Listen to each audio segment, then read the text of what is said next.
Good morning, students.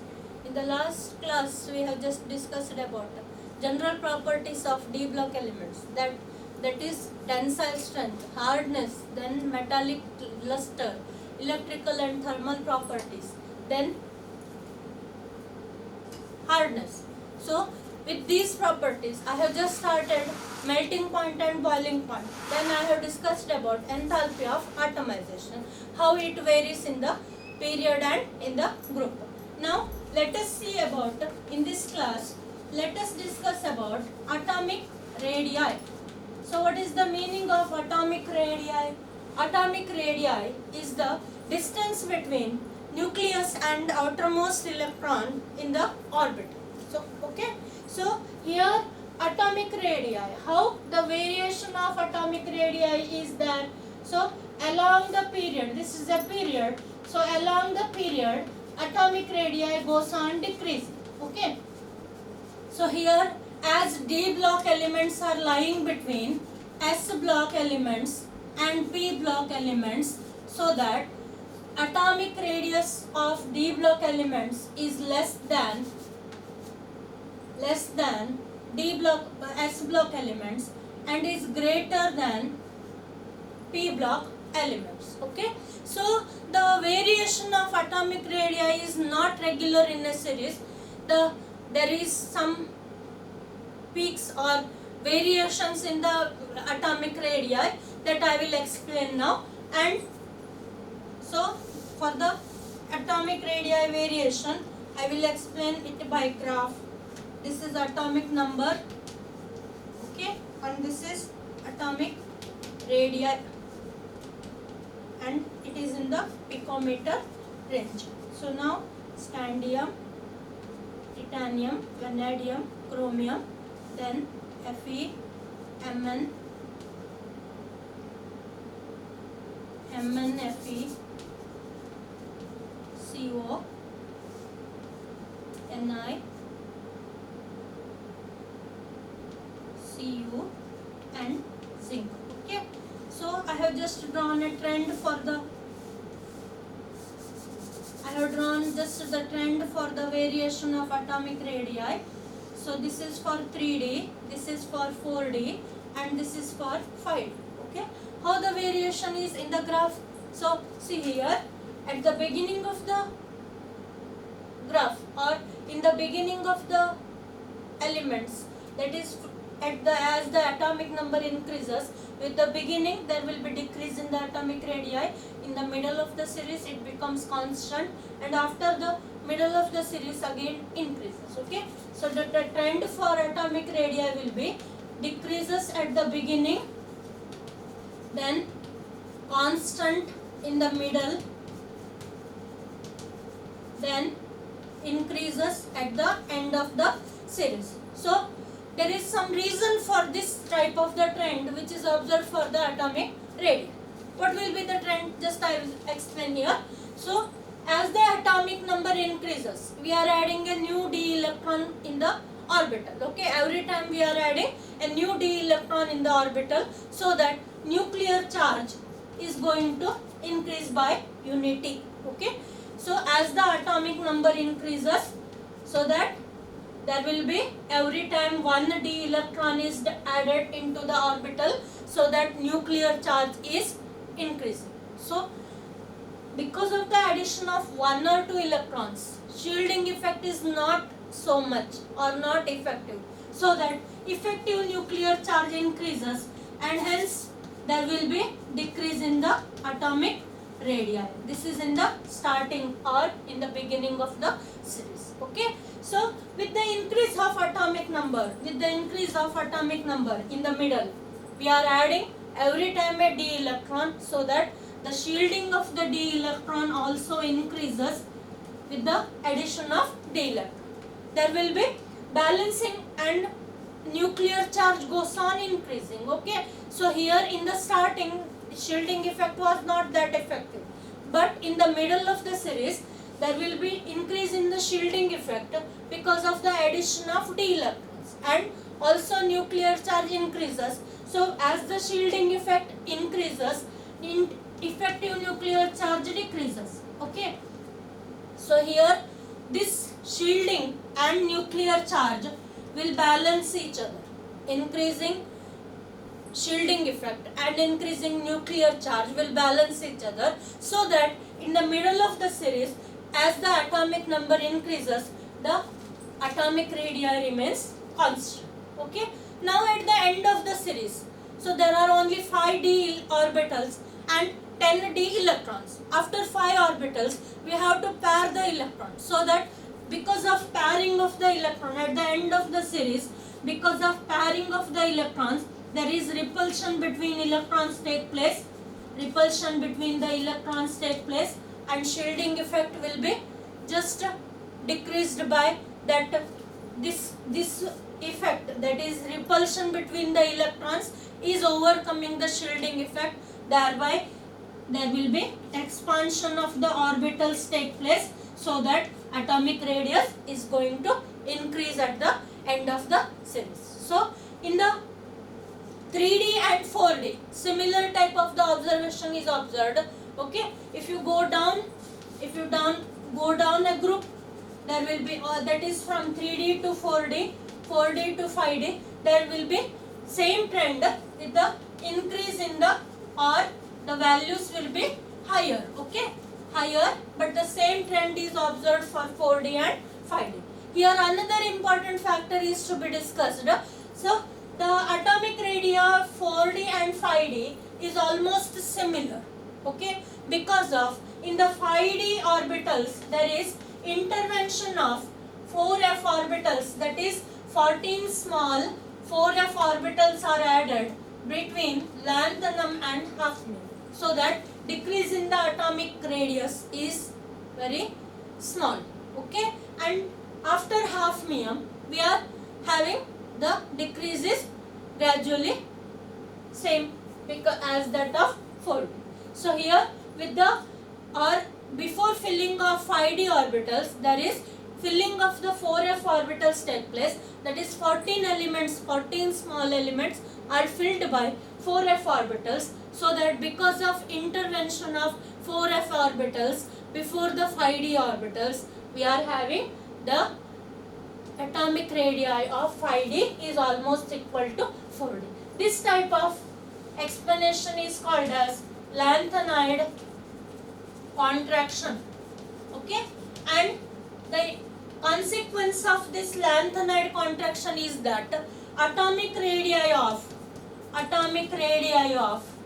4D and 5D series are almost similar. This is the first property.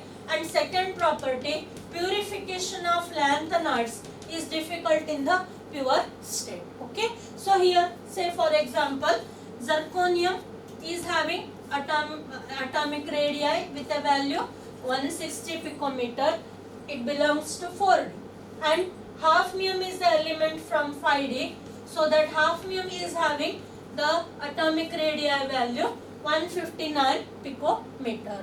Okay, in this way there is a similarity between the elements in the 4D and 5D because of lanthanide contraction. In a question paper you will be asked a question on 2 marks, what is lanthanide contraction and what are its consequences. You have to write down this explanation. So what is the explanation for lanthanide contraction here?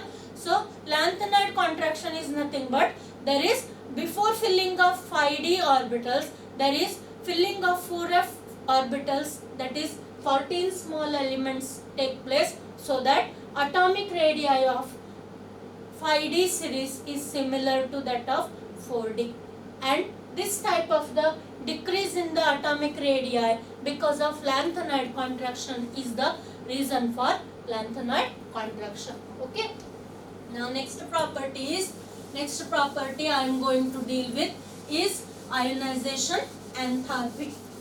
So ionization enthalpy is the, what is ionization enthalpy? Delta Hi, or ionization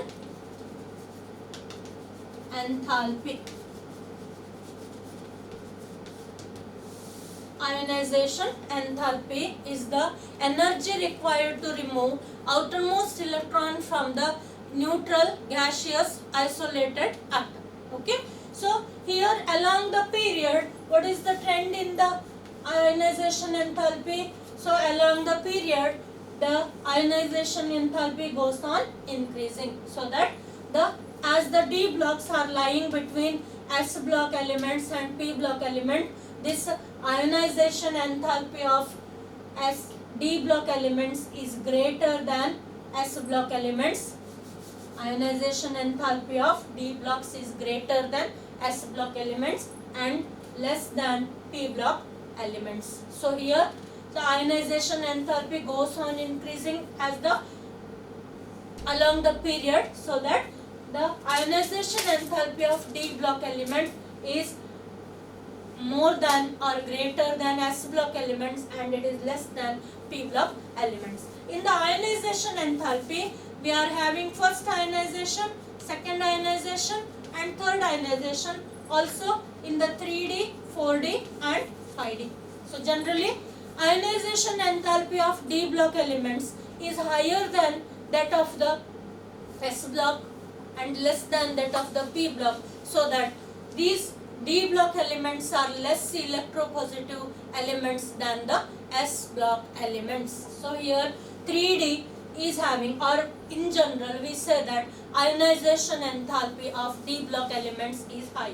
What will be the reason? So decrease in the atomic radius, decrease in the atomic radii and increase in the nuclear charge. Okay, because of these two factors, ionization enthalpy of D block elements tend to increase. It means smaller atomic radii and higher nuclear charge will tend to increase the ionization enthalpies. So ionization enthalpies of 3D are greater than, or 3D are generally higher.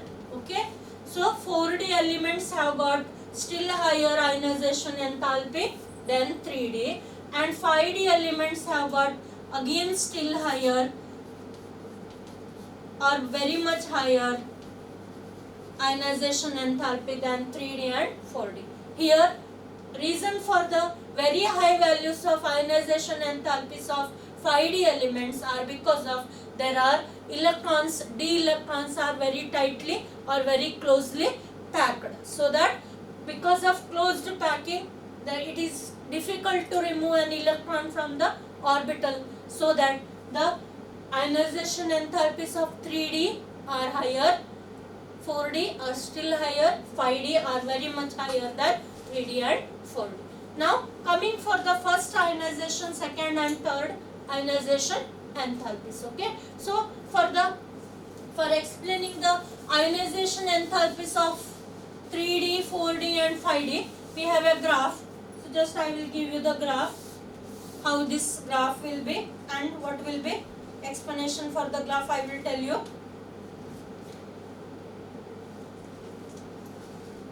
So it is atomic number along the x-axis and ionization enthalpy along the y-axis. Ti, vanadium, chromium, then manganese, Fe, then CO, Ni, Cu, Zn. Okay, so I will explain all the properties. Then this is 3D series, this is 4D series and this is 5D series. So as I have explained, the values of ionization enthalpies are higher for 3D compared to 3D. 4D have got still higher values of ionization enthalpy, and compared to 3D and 4D, 5D elements are having still very much higher ionization enthalpies in the periodic table. So here in the 3D there are some exceptions. Okay, so first ionization enthalpy of in the 3D series, first ionization enthalpies are generally higher. Okay, except for chromium and copper. So see here, chromium is having configuration 3D5 4s1. Okay, so copper is having configuration 3D10 4s1. So that what is the first ionization enthalpy here? In the chromium and copper, we are removing electron from 4s orbital. Okay, that will not disturb the configuration of d orbitals in the both the cases. So that copper and chromium have got high low values of ionization enthalpies. Okay, let me see higher or lower it is.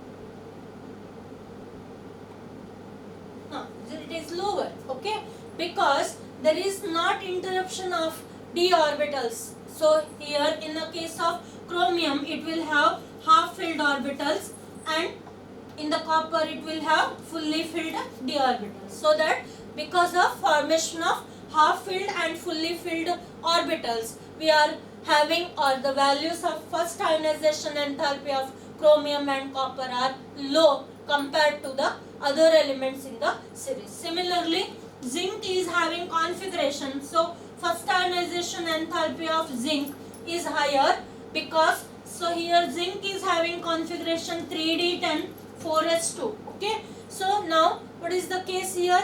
So 4s2, already 2 electrons are filled in the s orbital. What is the purpose, or what is the work here? So we are removing a electron from the fully filled orbital, so that we are making the orbital as 3d10 4s1. So that removal of electron from a filled orbital becomes difficult, so that if Zn is having ionization enthalpy higher than the others. Okay, now go for the second ionization enthalpy. So in the second ionization enthalpy, in order to have second ionization enthalpy, that is M2 plus ion, so here we need to have delta HA, enthalpy of ionization atomization, then delta HI first one, and delta H2. Okay, in order to form the second ionization enthalpy or M2 plus ion, we require these terms: enthalpy of sublimation, then enthalpy of atomization, first ionization enthalpy, and second ionization enthalpy. So here second ionization enthalpy of 3D series is generally higher than that of first ionization enthalpies. Now again anomalous behaviors are there. For chromium and copper, we are having the higher values of ionization enthalpies than the other elements. Here consequences, so we have in the first ionization enthalpy we have already prepared a D5 system and copper D10 system. Now it is difficult to remove an electron from half filled orbital, so that which require more energy, and hence ionization enthalpy of copper and chromium is higher compared to other elements. So now about the zinc. So zinc, we are having the configuration 3d10 4s1 after the removal of one electron from s orbital. Now our task is to have the removal of another electron from the s orbital to make d10 configuration, and d10 configuration is a stable configuration, fulfilled configuration, so that zinc is having very lower ionization, second ionization enthalpy of second ionization enthalpy. This is the anomalous behaviors observed in the ionization enthalpies. You may be having questions like this: why the ionization, first ionization enthalpy of copper and chromium is low, whereas first ionization enthalpy of zinc is higher? Give reasons. Okay, or for second ionization enthalpy of copper and zinc, chromium and copper is higher, whereas the second ionization enthalpy of zinc is lower. Give reasons like that. Okay. Now coming for the next third ionization enthalpies. So third ionization enthalpies will be very high compared to first and second ionization enthalpies, and it requires much amount of energy to convert a trivalent ion. Third ionization enthalpy means formation of trivalent ion. Okay, so here copper, nickel and zinc will have very high values of third ionization enthalpies, and with the very high values it is difficult to make these elements copper, nickel and zinc a bivalent other than bivalent ion. Okay, similarly Mn plus 2 and Fe plus 2, the third ionization enthalpies are very high because these are the stable molecules with the d5 systems. Okay, d5 systems, so that it is difficult to remove electron from the filled orbital, so that the second and third ionization enthalpy of Fe and Mn will be very higher. Okay, now so these are the reasons about ionization enthalpies of 3D, 4D and 5D. Now next property is the density. Okay, how the density is going to vary, let us see. Density of D block elements is generally increasing. So what is the reasons for the increase in the density? Small atomic radii and increase in the atomic mass, because of density is having relation m by v. So because of smaller atomic radii or smaller size and increase in the atomic mass, there will be increase in the density of the elements of D block elements. So density will be go on increasing from titanium to zinc. Okay, so scandium has the is the lightest element. Scandium is the lightest element in the whole periodic table, that is D block element, with the density equal to, scandium is the lightest element among the 3D elements with a density is equal to 3.1 gram per dm cube. Okay, or gram per cm cube. So similarly iridium has got the highest density or heaviest element, highest density, and is the heaviest element, so that it is having in the whole D block elements, iridium has the density 22.61 grams per cm cube. Then next heavier element is osmium. Okay, next heavier element compared to iridium will be osmium. It is having density 22.59 grams per cm cube. So with this information, just I will end my today's class. In the next class we will discuss about oxidation states, electrode potentials and other properties of D block element. Thank you.